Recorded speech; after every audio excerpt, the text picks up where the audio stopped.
신약 사도행전 5장 12절부터 16절까지 말씀입니다. 제가 가진 성경 신약 194쪽입니다. 사도행전 5장 12절부터 16절까지 한 절씩 교독하겠습니다. 제가 먼저 12절 말씀 읽겠습니다. 사도들의 손을 통하여 민간의 표적과 기사가 많이 일어나매 믿는 사람이 다 마음을 같이하여 솔로몬 행각에 모이고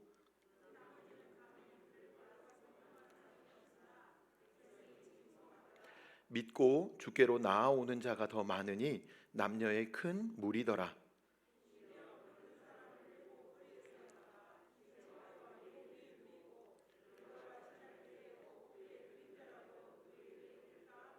함께 읽겠습니다. 예루살렘 부근에 수많은 사람들도 모여 병든 사람과 더러운 귀신에게 괴로움 받는 사람을 데리고 와서 다 나음을 얻으니라. 아멘.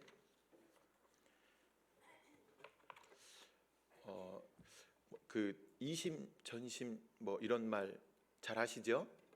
네, 모르십니까? 이시의 마음 전시의 마음 이런 거 아닙니다. 네, 아시지요? 이심 전심 얼마나 교회가 이렇게 하나가 잘 되었는지 마음이 서로 잘 통하는지 한번 알아보고자 합니다. 제가 어떤 문장을 이렇게 말할 겁니다. 말하면 딱 생각나는 거 그거 딱 하나 둘 셋 하면 말씀하시면 됩니다. 어렵지 않으시죠? 네, 막 그렇게 어렵거나 막 성경 문제 내시려나 이런 거 아닙니다. 그냥 딱 그 듣고 생각나시는 대로만 그냥 한 번만 말씀해 주시면 됩니다. 네, 제가 이제 말하는 문장 말씀드리겠습니다. 벌써 이렇게 찢어질 줄 몰랐습니다. 무엇일까요? 하나, 둘, 셋.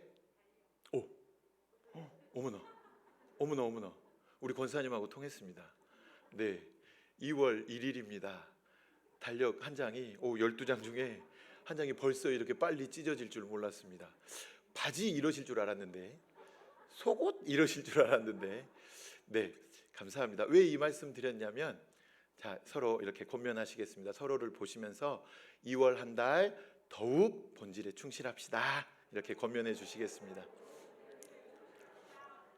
네, 12개 중에 벌써 한 장이 찢어졌습니다. 남은 11달 동안 더욱더 본질에 충실하시는 우리 모두가 되었으면 좋겠습니다. 교회는 보통 신약에서 등장한 단어 혹은 개념으로 이해되지만 히브리어로 카할이라고 하여서 하나님을 섬기는 신앙 공동체인 이스라엘의 회중을 의미하는 단어로 구약에서 그 교회의 근원 혹은 모티브를 찾을 수 있습니다. 헬라어로는 이미 우리가 잘 알고 계시는 단어인 에클레시아라는 단어라고 이렇게 말씀드릴 수 있습니다. 간단하게 이야기 드리자면 교회는 예수 그리스도를 믿는 성도들의 모임이요, 또한 교회는 그리스도의 몸이다 이렇게 말씀드릴 수 있습니다. 즉 예수 그리스도를 구주로 믿고 구원받은 성도들이 예수 그리스도를 예배하기 위하여 모인 신앙 공동체라는 것입니다. 그러므로 교회는 하나님의 부르심을 입고 예수 그리스도를 구주로 믿어 구원받은 성도들이 함께 모여서 주님께 예배드리고 하나님께서 주신 사명을 감당하기 위해서 모인 그런 신앙 공동체입니다. 교회의 머리가 누구십니까? 바로 예수 그리스도이십니다. 그리고 성도들을 무엇이라고 부릅니까? 주님의 몸된 교회라 이렇게 부릅니다. 그리고 각 지체다, 몸의 일부다 이렇게 서로 부릅니다. 예수 그리스도께서 교회의 머리 되시고 주인으로서 교회를 붙들고 계십니다. 예수 그리스도께서 교회를 붙들고 계시기 때문에 음부의 권세가 교회를 절대 이길 수 없는 것입니다. 하나님의 능력이 임한 교회는 날마다 부흥을 경험하게 됩니다. 그리고 성장을 경험하게 됩니다. 하나님의 능력을 통하여서 힘있고 권세 있는 교회가 되게 되는 것입니다. 이것은 결코 인간의 능력이나 세상의 힘을 의미하지 않습니다. 결코 물리적인 거나 또 물질적인 힘을 뜻하는 것이 결코 아닙니다. 그리고 권력 혹은 권세의 힘을 의미하는 것도 아닙니다. 오직 하나님의 능력, 하나님의 영적인 권위와 권세를 의미하는 것입니다. 고린도후서 10장 4절 말씀은 특별히 우리의 영적인 싸움과 하나님의 능력에 대해서 다음과 같이 말씀합니다. 고린도후서 10장 4절 말씀입니다. 우리의 싸우는 무기는 육신에 속한 것이 아니요 오직 어떤 견고한 진도 무너뜨리는 하나님의 능력이라. 아멘. 하나님께서는 교회를 통하여서 하나님의 권능을 부어주십니다. 그리고 그 능력으로 사탄 마귀의 괴계를 깨뜨리시고 표적과 기사를 통하여서 어둠의 권세를 깨뜨리시는 것입니다. 이른바 초대교회는 특별히 사도들을 통하여서 민간의 표적과 기사가 많이 일어났다고 성경은 말씀합니다. 믿고 주께로 나아오는 자, 그런 자들이 많았습니다. 남녀의 큰 무리라고 성경은 기록하고 있고 심지어 수많은 병든 사람들이 함께 나아왔습니다.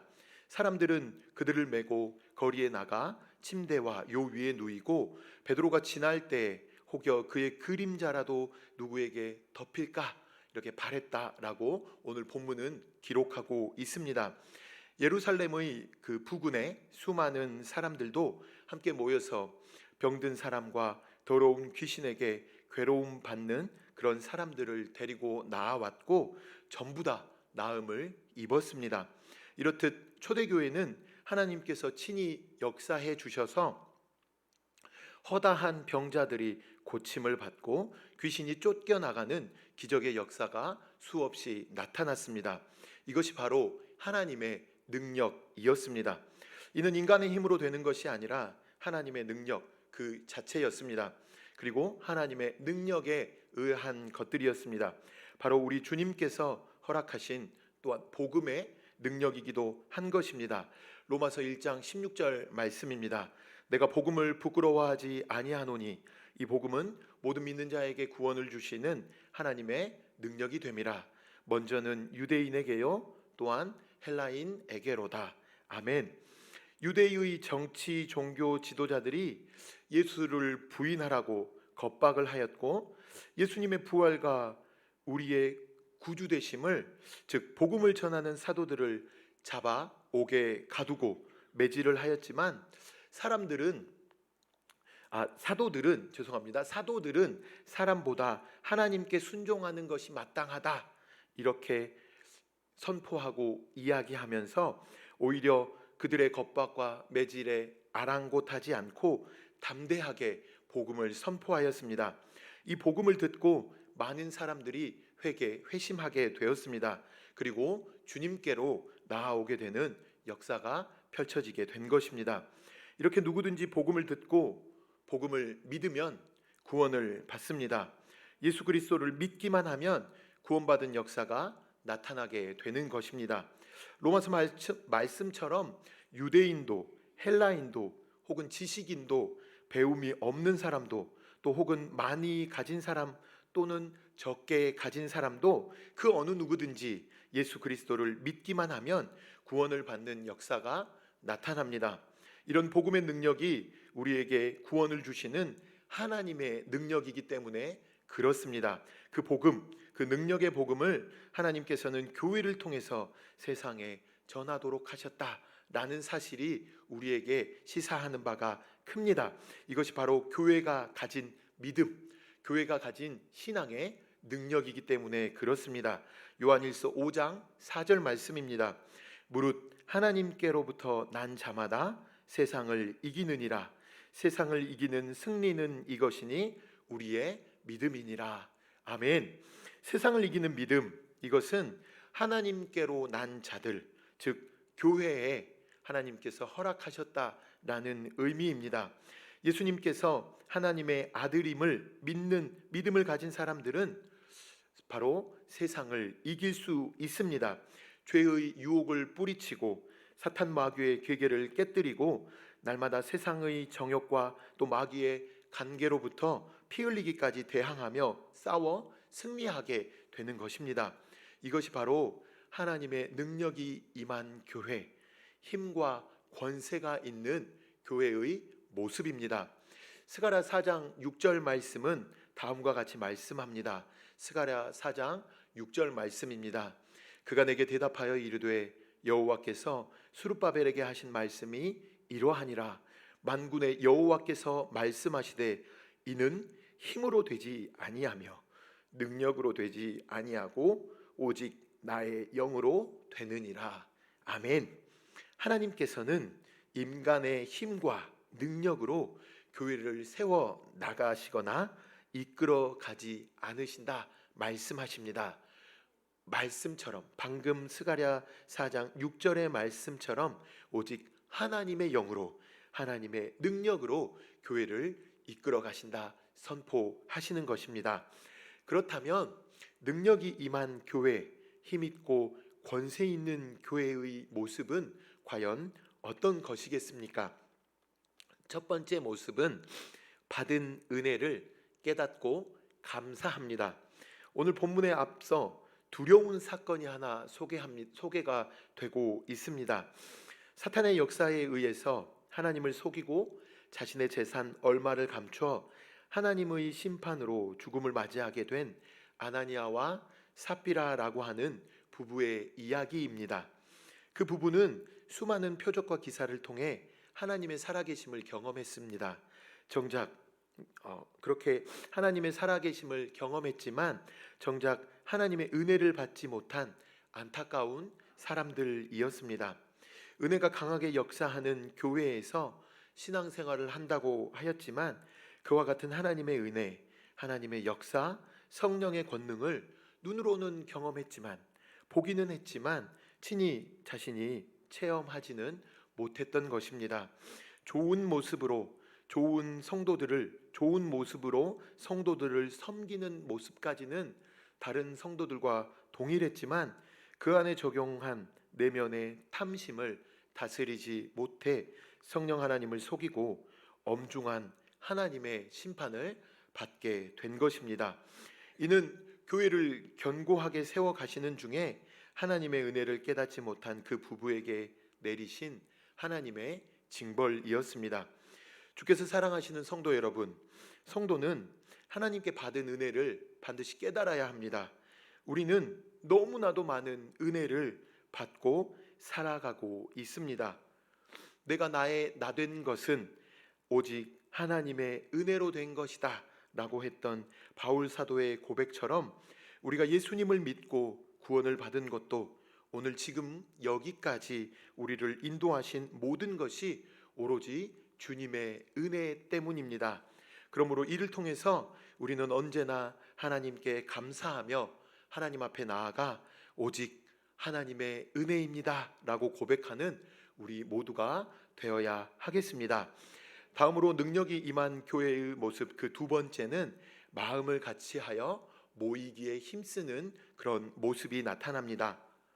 이것은 교회가 한 마음과 한 뜻으로 모여서 하나가 될 때 하나님의 능력이 교회를 통해서 나타난다라는 의미입니다. 아무리 교회의 역사가 오래됐고 건물과 시설이 훌륭한다 할지라도 일단 성도들이 모여야 합니다. 주님의 몸된 교회, 그 교회를 이루는 성도들이 한 마음과 한 뜻으로 한 자리에 모여야 한다는 것입니다.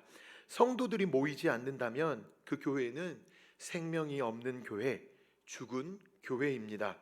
이미 유럽에 웅장하고 찬란했던 교회의 현재 모습이 그렇게 되어버렸다는 것을 여기저기서 많이 들으셨을 것입니다. 그러나 모이기를 힘쓰는 교회는 살아 움직이는 교회입니다. 생명력이 넘치는 교회입니다. 모이기를 위해서는 먼저 마음과 뜻이 하나로 모여야 하는 것은 당연지사입니다. 사도행전 5장은 아나니아와 삽비라 부부의 사건으로 앞서 말씀드린 대로 그렇게 시작하였습니다. 부흥하고 성장하는 교회에 큰 지장을 초래할 만큼의 사건으로 우리는 느껴집니다. 그럼에도 불구하고 성도들은 이 사건에 전혀 동요하지 않았습니다. 오히려 이 사건을 듣는 모든 사람들이 두려워했다라고 본문 11절은 그렇게 말씀합니다. 시기적으로 예루살렘 교회는 이제 막 뿌리를 내리고 한참 자라가는 성장하는 시기였습니다.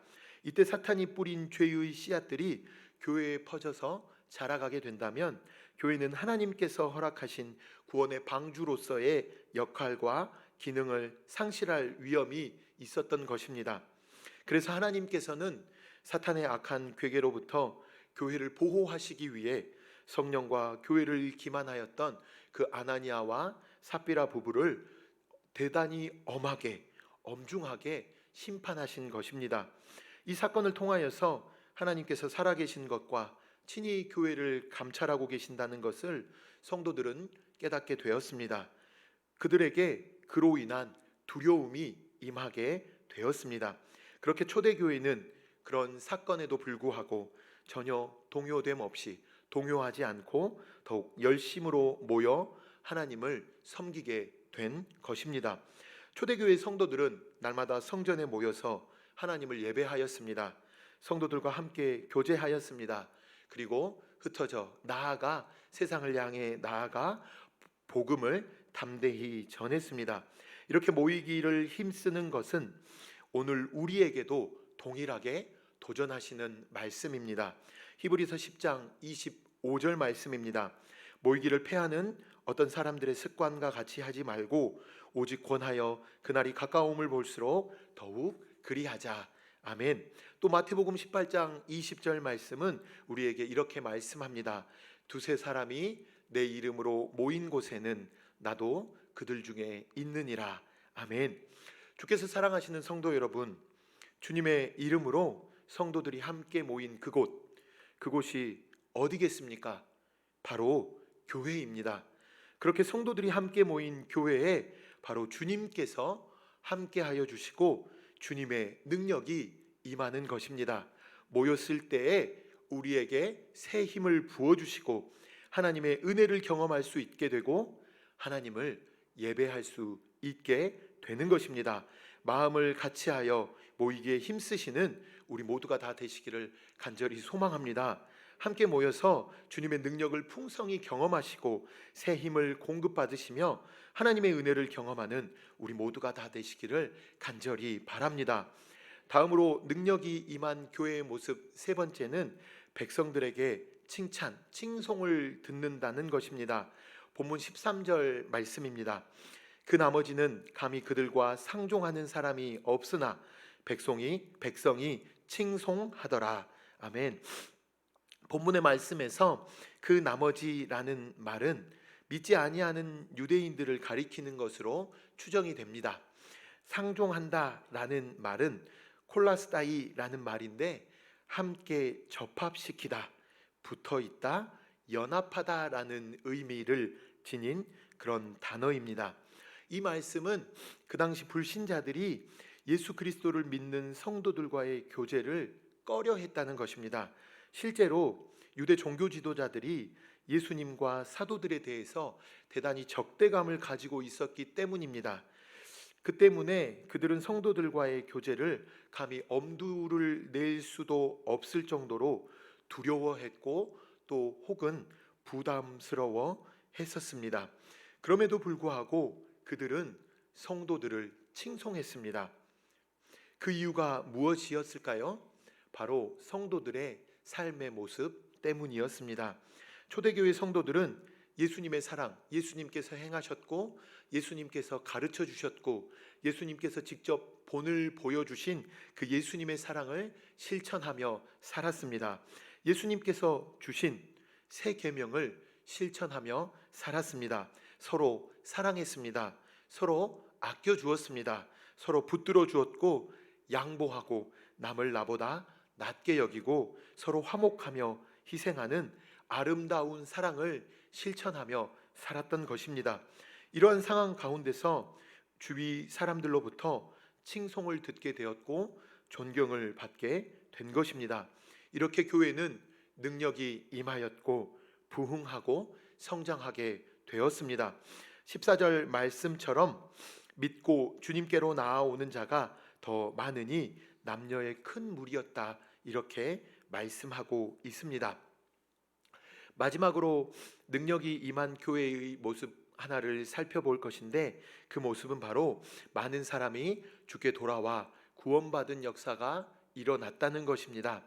앞서 말씀드렸다시피 본문 14절 말씀에 믿고 주께로 나아오는 자가 더 많으니 남녀의 큰 무리더라 라고 말씀하고 있는 것을 우리는 본문을 통해 알 수 있습니다. 여기서 사용되었던 나오다라는 동사는 프로세티텐토라고 하여서 여기 단어의 의미는 많은 사람들이 그저 단회적으로 나왔다라는 의미가 아닙니다. 계속적이고 지속적으로 교회에 몰려와서 계속해서 구원을 받았다라는 의미입니다. 교회에 하나님의 능력이 임하자 교회의 본래 사명, 그 교회의 원래 목적이었던 교회를 통해 구원받는 사람들이 날로 날로 더해져 갔습니다. 이것은 단순히 교회가 수적으로 커졌다라는 소리로 이해돼서는 안 될 것입니다. 불신자들은 성도들의 삶을 통해 도전을 받고 존경하게 되었습니다. 성도들의 삶의 방식과 그들이 전하는 예수 그리스도의 복음을 듣고 그들도 성도의 무리로 합류하게 되었습니다. 그래서 그들 역시 은혜를 받았고 말씀으로 양육받게 되었고 주님의 참된 제자가 되어서 교회에게 허락하신 그 본래의 사명, 그 사명에 함께 동참하여 주님을 섬기고 주님을 따르며 예수 그리스도를 알지 못하는 영혼들에게 그 복음을 전하며 이웃을 섬기는 삶을 살아가게 되었던 것입니다. 말씀을 맺겠습니다. 주님께서 사랑하시는 성도 여러분, 오늘 우리 교회, 우리 공동체의 모습은 과연 어떻습니까? 오늘 우리 교회는 하나님의 능력이 나타나는, 임하는 그런 교회입니까? 하나님의 능력이 임하는 교회가 되시기를 사모하고 계시고 있으십니까? 주님께서 우리에게 허락하신 그 은혜에 매일매일 깊어지시고 감사하시며 모이기에 힘쓰시는 그런 우리 모두가 되시기를 간절히 소망합니다. 그렇게 공동체가 주님 뜻에 순종하며 기쁨과 사랑으로 행하게 될 때에 하나님께서는 교회의 능력을 더하실 것입니다. 구원의 역사를 더해 가실 줄 믿습니다. 아무쪼록 주님의 능력과 그 구원의 은혜, 그 구원의 역사를 풍성히 경험하시는 우리 모두가 되시기를 간절히 소망합니다. 다 함께 말씀 생각하시면서 찬송가 210장, 찬송가 200